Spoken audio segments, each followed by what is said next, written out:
Dans cette vidéo, je vais vous montrer comment LinkedIn a réussi à s'extraire du marché et devenir l'un des réseaux sociaux les plus bankable actuellement. Mais surtout, comment vous pouvez faire exactement la même chose dans votre business en tant que freelance. Si on regarde LinkedIn objectivement, il n'a aucune des caractéristiques d'un réseau social qui cartonne.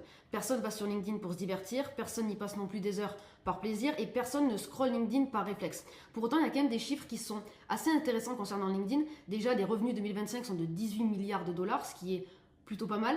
Il y a eu plus de 10% de croissance par rapport à l'année dernière.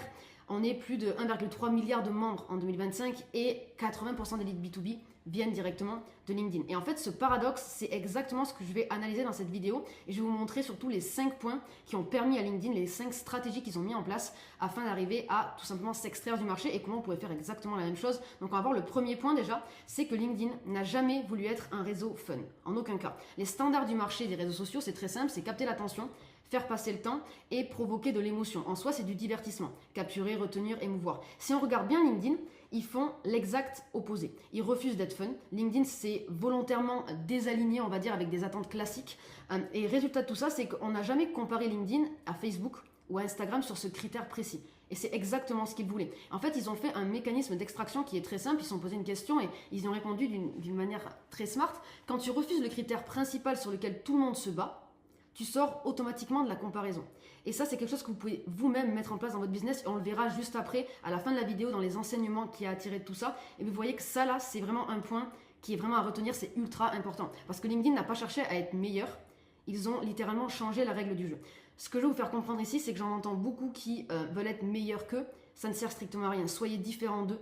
Parce que être meilleur n'a aucun poids aujourd'hui. Et c'est littéralement impossible. Et ça, ils l'ont bien compris. Donc, ils ont dit quoi? Ok, on va juste ne pas faire comme les autres, être dans un, on va dire, dans un terrain différent, on va s'extraire du marché et on va faire les choses comme nous on les entend, bien sûr en analysant le marché, en voyant ce qui fonctionne. On va voir aussi que LinkedIn, ils ont vraiment choisi un usage et pas réellement une audience. C'est-à-dire que actuellement les réseaux, ils se battent pour une audience, les jeunes, les créateurs, les marques, les consommateurs, etc. LinkedIn, eux, ils se sont focalisés sur un usage unique, le travail, simple et clair. Et c'est une forme de catégorie qu'ils ont créé, un sous-marché autonome en fait, où il n'y a pas de concurrent direct à ça. Il n'y a pas de concurrent direct à LinkedIn sur cette catégorie-là. Et encore une fois, on reparle de mécanisme d'extraction.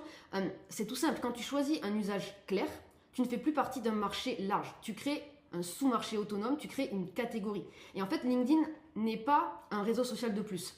C'est le réseau du travail. Donc encore une fois, ils ne sont pas comparables. Les concurrents directs ont été complètement éliminés grâce à leur stratégie d'être extraits du marché, tout simplement.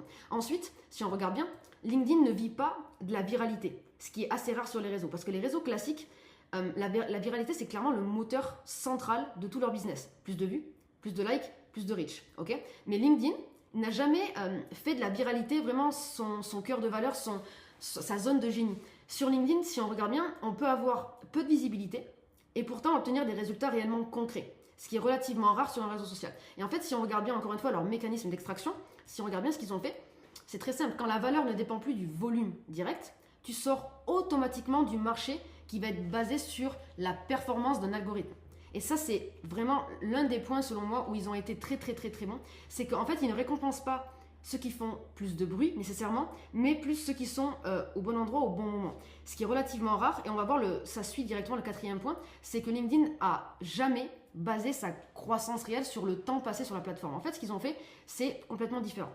La majorité des réseaux, encore une fois, ils vont optimiser le temps passé, l'attention, la dopamine générée, etc. LinkedIn, ils ont, encore une fois, fait totalement différent. Ce qu'ils se sont dit, c'est ok, on va faire les choses différemment. On va venir pour une raison précise sur LinkedIn, on va revenir quand c'est utile et on va résoudre un enjeu concret. Okay, donc encore une fois, quand ton modèle ne dépend pas de l'addiction, ce qui est le cas pour les autres réseaux sociaux, tu n'es plus en concurrence avec des plateformes qui jouent sur la dopamine. Donc ils ne sont pas en concurrence avec Insta, ils ne sont pas en concurrence avec TikTok. Parce qu'ils ont pris clairement un élément majeur des réseaux sociaux et ils ont décidé de ne pas faire comme eux. Donc ils n'ont pas besoin, en fait LinkedIn n'a pas besoin que tu scrolles pendant 1 heure. Ils ne cherchent même pas ça. Ils veulent que tu viennes ou que tu reviennes quand tu as un enjeu réel. C'est carrément une autre façon de penser. Ils ont transformé la façon de penser de l'utilisateur et c'est pour ça que ça fonctionne. Et le dernier point, c'est que LinkedIn n'a jamais cherché à concurrencer les autres réseaux sociaux. D'ailleurs, c'est pour ça qu'ils ont mis tout ça en place. Si on regarde bien, ils ne cherchent pas à capter plus d'attention, ils ne cherchent pas à générer plus d'émotions, ni à multiplier les formats, ni à rendre l'expérience addictive. En aucun cas, d'accord? Ils se concentrent plus sur structurer les profils, renforcer les connexions, intégrer des outils plus pro, devenir un standard du monde du travail. Ils sont vraiment concentrés. Ils ont créé en fait leur base sur le travail. Et ils ont tout mis pour que tout soit cohérent par rapport à ça, en fait, tout simplement. Et en gros, ce qu'ils se sont dit, c'est que en ne se battant pas sur les mêmes leviers que le reste du marché, LinkedIn n'a jamais été comparé avec les mêmes critères, sur les mêmes critères. Et ça, c'est un point que vous devez absolument garder en tête, parce que ça, c'est l'une des choses pour moi les plus importantes en tant que freelance, c'est que tous les freelances aujourd'hui se battent sur les mêmes leviers. Tous. Et le problème du coup, c'est qu'ils sont comparés sur les mêmes critères, vu qu'ils sont comparables sur les mêmes critères. Et quand on regarde ici LinkedIn, la concurrence directe, elle devient inexistante. Il n'y a pas un réseau social qui est concurrent direct à LinkedIn. Il n'y en a pas, tout simplement. Parce qu'on ne joue plus sur le même terrain. Donc automatiquement, on n'a pas de concurrent direct. Et c'est exactement ce que je répète à longueur de temps à mes clients, c'est que si vous gardez les mêmes leviers, si vous vous battez sur les mêmes leviers, vous allez être comparé sur les mêmes critères. Et donc, on part dans une guerre qui est quasiment impossible à gagner. Donc pour vous montrer un peu les enseignements que vous pouvez en tirer de tout ça, premier enseignement, c'est qu'il faut arrêter de chercher à être le meilleur sur les critères où tout le monde se bat. C'est exactement ce que je viens de vous dire. Quand on regarde bien, si tu refuses le critère sur lequel tout le monde se bat, tu sors automatiquement de la comparaison. C'est de la logique pure. Et si on regarde bien le choix stratégique de LinkedIn, ils n'ont pas cherché à capter l'attention, faire rester plus longtemps ou provoquer plus d'émotions. Ils ont refusé le critère principal du marché. Et ça, c'est très fort. C'est très très fort. Derrière, pourquoi ça change tout? Parce que si tu essaies d'être plus visible, plus convaincant, plus performant, plus attractif, sur les mêmes critères que tous les autres, encore une fois, comme je l'ai dit justement, tu rentres dans une guerre qui est perdue d'avance. Donc moi, ce que je vous conseillerais fortement de faire, c'est d'identifier un critère clé de votre marché et de vous demander, ok, si je refusais complètement de jouer là-dessus, qu'est-ce qui se passerait? Sur quoi je pourrais me baser? Et vous verrez que vous aurez l'esprit beaucoup plus ouvert et vous vous rendrez compte qu'il y a énormément de choses sur lesquelles on peut se baser et pas automatiquement les mêmes éléments que votre marché. Dans tous les cas, si vous faites ça, vous serez noyé dans la masse et ça ne fonctionnera pas. Ensuite, le deuxième point, l'enseignement 2, choisir un usage clair et plus puissant en fait que viser une audience large. Quand l'usage il est clair, par exemple LinkedIn, on connaît l'usage, c'est le travail, la plateforme devient évidente à utiliser. On sait pourquoi on l'utilise. Par exemple, Instagram, on l'utilise pour plein de raisons. LinkedIn, on l'utilise pour le travail. On va pas sur LinkedIn pour se détendre, ok?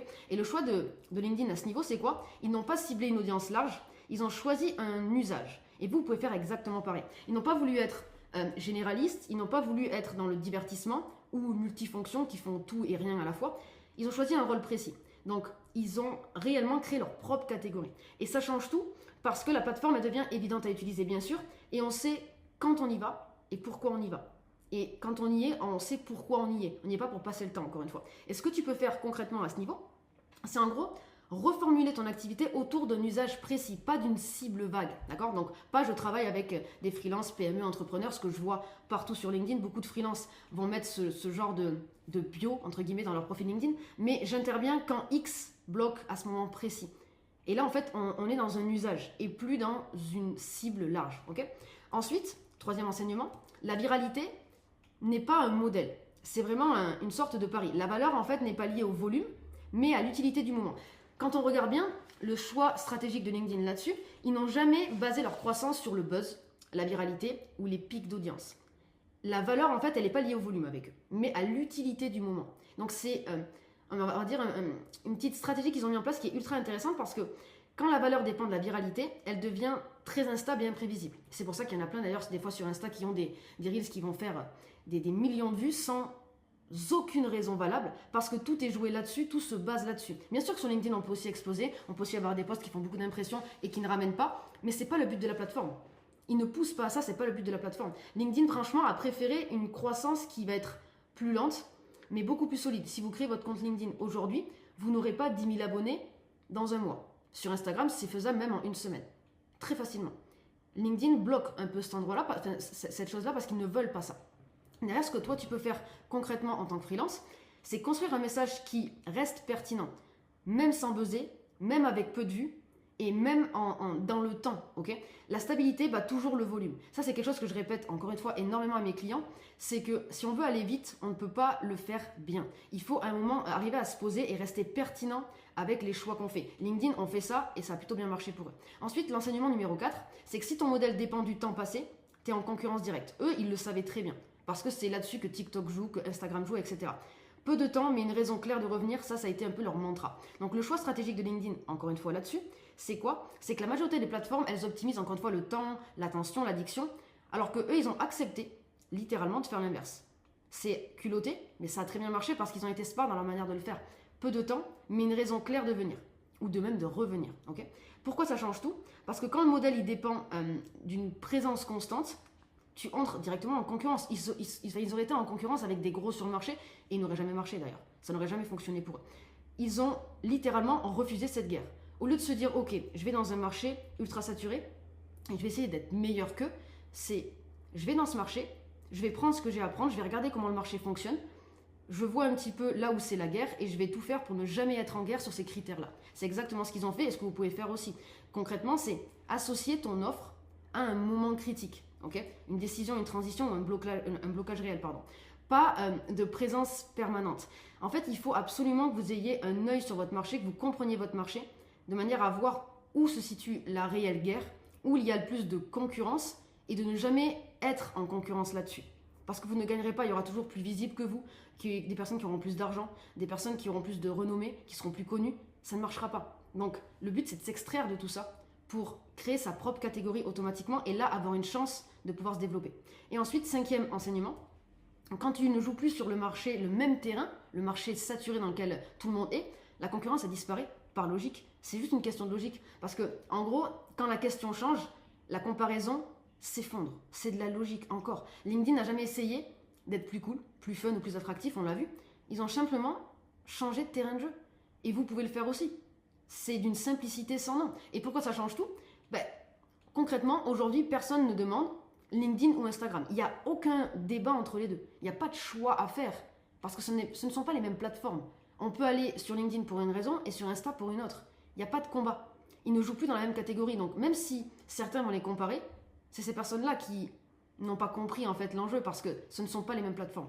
Okay, littéralement. Même si on peut trouver par exemple sa cible sur Insta et sur LinkedIn, on ne va pas utiliser la plateforme de la même manière du tout. En tout cas, si on fait ça, on n'aura aucun résultat. Derrière, ce que toi, tu peux faire par rapport à ça, c'est changer la question que se pose ton prospect littéralement. C'est-à-dire, pas qui est le meilleur, mais qui est fait pour ce problème précis. Parce que tout le monde pense que vos prospects ne cherchent pas le meilleur. Littéralement, absolument pas. Ils cherchent quelqu'un qui va être le plus à même de répondre à leurs problématiques bien précises, leurs frustrations bien précises. C'est ça qu'ils cherchent, c'est pas le meilleur, littéralement. Donc quand la question, elle change, la comparaison, automatiquement, elle s'effondre. Et ça, c'est quelque chose que vous devez absolument garder en tête. Donc on arrive à la fin de cette vidéo. Si tu veux savoir comment j'ai mis en place ce système qui me génère en moyenne entre 40 et 50 000 euros par mois et comment mes clients mettent en place ce système, on peut directement prendre un appel ensemble. Tu as mon lien directement en description et on se retrouve dans une prochaine vidéo.